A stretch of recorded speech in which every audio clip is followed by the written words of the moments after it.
Today I'm going to be talking about what definitely doesn't work for OCD recovery, because I see this one covered a lot on social media when people don't understand OCD, and it leaves people very confused, lost and stuck. You can't convince an OCD sufferer that you are definitely not going to do a certain thing. So exposure exercise is where you say to somebody like with harm OCD, okay, go on, do it, or do that thing to me that you're scared of or whatever. And then they see, oh, I can't do it. Keeping them doing that doesn't bring them relief. It's reassurance, because eventually it will just move and go, what happens if you were drunk? What happens if you go crazy and did it? What happens if you did it in your sleep? It's going to find a way around it. But people get short-term relief with that for so long that it's still, a lot of people recommend it, and it doesn't work long term. If it did, I would have just convinced myself years ago, oh, you're really sure you didn't do it? Okay, fine. That's not going to work with any fear, because you won't be able to do that with fears like, what if you get cancer? What if you get trapped in a simulation? What happens if that happens after you die? All these things. You can't go with an approach of trying to achieve certainty. Anyone trying to achieve certainty with an OCD sufferer doesn't understand OCD. That will not bring relief. It seems like it works. It brings short-term relief often, but it definitely doesn't work as a long-term solution. And you realize that when you have the same people coming in with the same fear over and over, year upon year upon year. Maybe in the short term they get relief and go away for a little while, and you think, oh, I've really done well, that's worked. But it doesn't work long term. I spent years, 24/7, trying to reassure myself that the thing that I was scared of definitely wouldn't occur. Year upon year upon year, analysing 24/7, ruminating past events. Oh, actually, yeah, I think that's very unlikely I'll do that. Okay, I'm at peace now.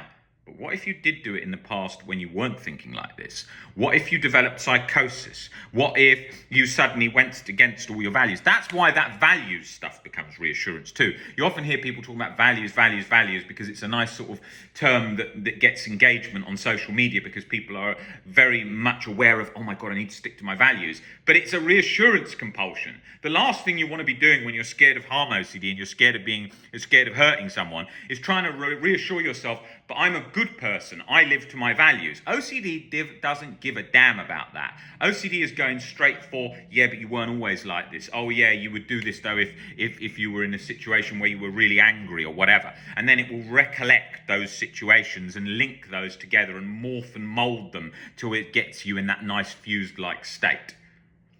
OCD recovery requires a deeper level of acceptance, working towards unconditional self, life, and other acceptance. Whatever occurs, you can get under it at the roots with a deeper level of acceptance. Of course it's difficult. Of course it feels hard. But with practice, it gets better. Like yesterday, I was out quite late. I had a call this morning, and I thought, oh my God, I've got to get up earlier than usual. Alarm went off, and I felt a bit tired.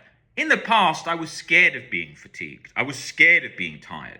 So I would think, oh, I must get a little nap in the afternoon. I did the opposite. I went and had a workout straight away in the morning, right?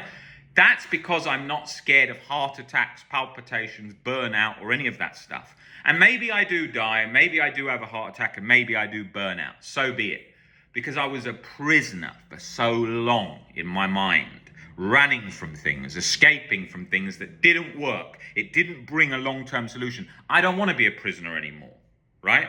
Like that, I forget his name now, Emilio Zapata or something, that phrase, I would rather sort of, I can't remember the quote, I'm going to get it wrong. But it was basically about saying something like, you know, you've got to live your life facing fears rather than being a slave on your knees, right? And so that is key with OCD recovery. You have to remember that, because if you're going in to a therapy or coaching session with the idea that you're going to come out reassured that you're a good person and that you're safe and that everything in life is nice and perfect as you want it to be, that ain't robust tools for learning to recover in a life that throws anything at you. Life doesn't come along fluffy. It comes along and hits you hard when you don't want it. The day you lose your job, you also lose your friend. The day you lose your wife, you also lose your job. You know, that's what happens. Life happens, those kind of things just randomly occur together.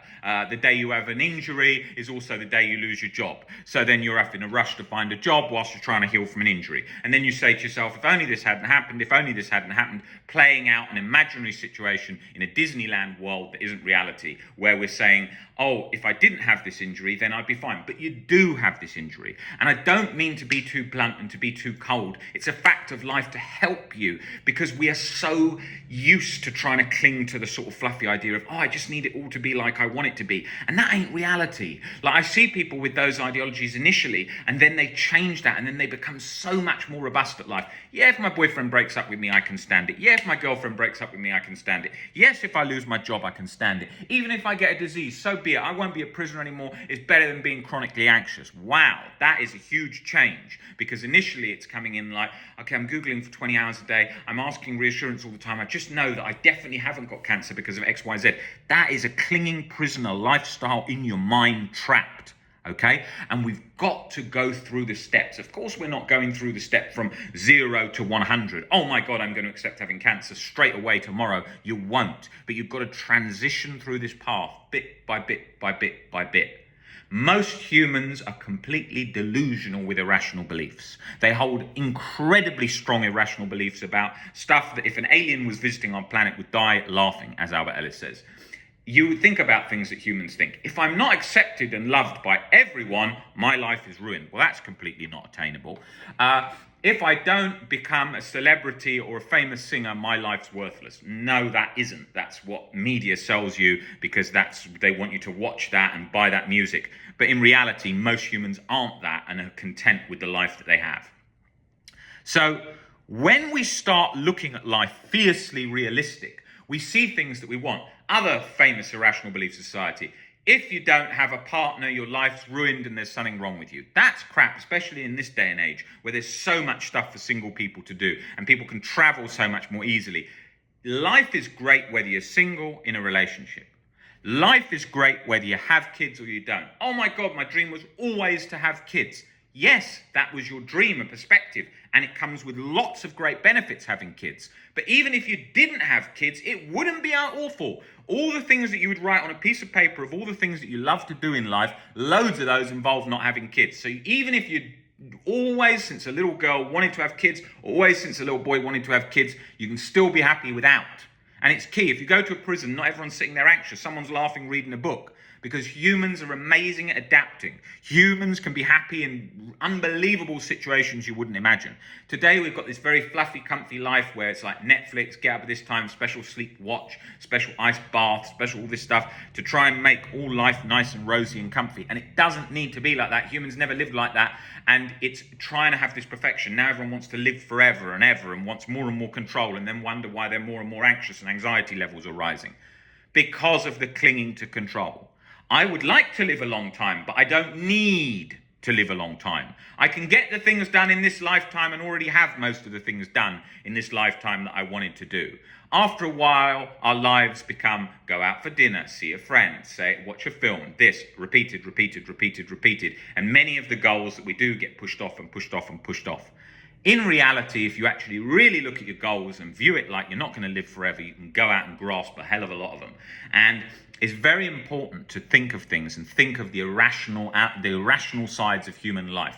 You need to be success before you're happy. You need to retire before you're happy. It's all garbage. You're going to have that all day long on social media all the time. You've got to get up at 4 a.m., have an ice bath, work all day, take 20 supplements to live forever, and then you'll feel in the zone. No, you can still get up, have an English breakfast that wasn't cooked very well down the calf, and have a pint tonight and have a laugh with your missus. You can do all of that stuff and you can still be very happy, and you don't have to do all the other stuff that's bombarded all the time on social media. Is the only way to live. If you don't get your sleep measured 100%, you're not going to live. It's not reality. Humans were living in a ditch with the bullets going off, or with not as much food as usual and very bad weather, and managed to come through all of that. So you'll certainly come through without having an ice bath and getting 8 hours sleep instead of 7.5. It's not going to make it's not going to be the be all and end all to your life, like it's going to be constantly proposed on social media by very sort of extremist personalities on success lifestyles, which then everyone thinks, I've got to live to that, I've got to live to that, I've got to live to that. Take those tweaks on board. Have an ice bath. Think about your sleep a bit more. That stuff's really helpful for life in lots of ways, but just don't become compulsive and trying to control it and so rigid with it. Everything in life we can look at perfection.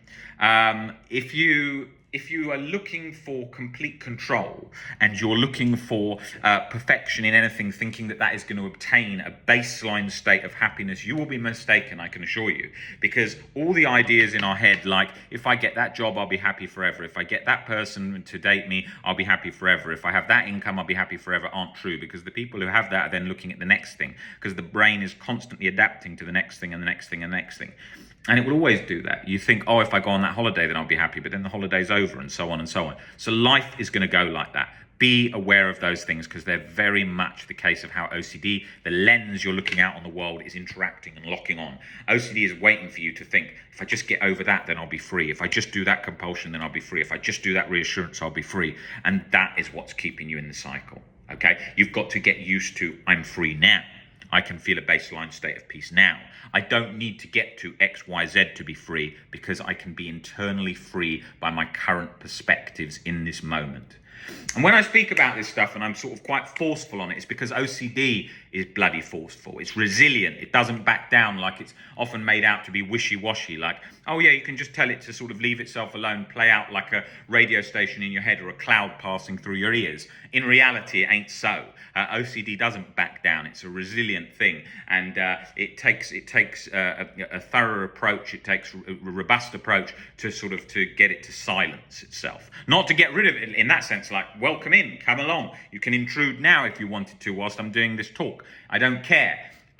Because you have to have that approach and that willingness, internal willingness too. But if you don't do breaking down fears, breaking down irrational beliefs, exposures, not all parts are absolutely essential to get to recovery, but you need whichever part is relevant to your particular problem. And breaking that down till OCD backs down. And you will not do that with, you're just a silly thought, stay away, just float through my ears, you're just a silly thought. I said that stuff to myself for years. You're just a thought, you're just a thought, you're just a thought. It's just an OCD thought. I was saying it thousands of times a day, like a mantras. And then mantras gets preached on social media as well, which is another compulsive thing. Like, I'm strong, I'm living to my values, and just come in when you want. Well, you're going to be saying that again 1,000 times a day. So you don't say anything to OCD. You allow anything to come through your head whilst working on gradually changing your perspectives bit by bit by bit, and then you will get there. There is hope. You can recover. You're not the exception like you think you are. I've seen thousands and thousands of cases of OCD from all over the world in all different types of situations and very difficult life situations, moderates, mainly chronic severe OCD I'm seeing all the time, as well as me having been a chronic severe OCD case, which was very, very bad with OCD. And you can see in my details on YouTube all about my journey and so on in the videos. If you would like to come in for any of the one-to-one sessions with me or my team, email phil@ocdrecovery.com and we will get you booked in. We have some summer promotional packages on at the moment where we can help you work intensely through the recovery journey, as well as our webinars that come with those packages. So I think what you've got to think about is you've got to think about taking it one day at a time. You've got to be persistent. You've got to practice, persistence, practice, and time. You can't take away any of those ingredients. Those are the ingredients for the sort of OCD recovery cocktail, so to speak. If you don't persist, you won't recover. If you're not practicing, you don't recover. And if you don't let time pass, you don't recover, because you can't do it in a day. You couldn't come into me and say, right, I'm going to do 20 one-to-ones today and stay up all night and then do the same tomorrow and then be recovered in 2 days. Impossible. It's like trying to go to the gym to get the best body you want within 3 days. You can't. So we've got to work through this step by step, gradually, working on shifting the perspectives, doing the reading, learning, understanding about OCD, understanding how it's interacting in you, what it's trying to grip to, how it's trying to pull you off track, as well as breaking down those core fears that are fueling the catastrophized thinking. If you do all of that, you will get into a much calmer baseline state, and you will see, the only reason I was stuck with chronic anxiety and chronic guilt was my beliefs pouring petrol on that bonfire. And so once you learn to see that, and you embody that, you get better. It's not rocket science. It's harder than you want it to be, but you can do it.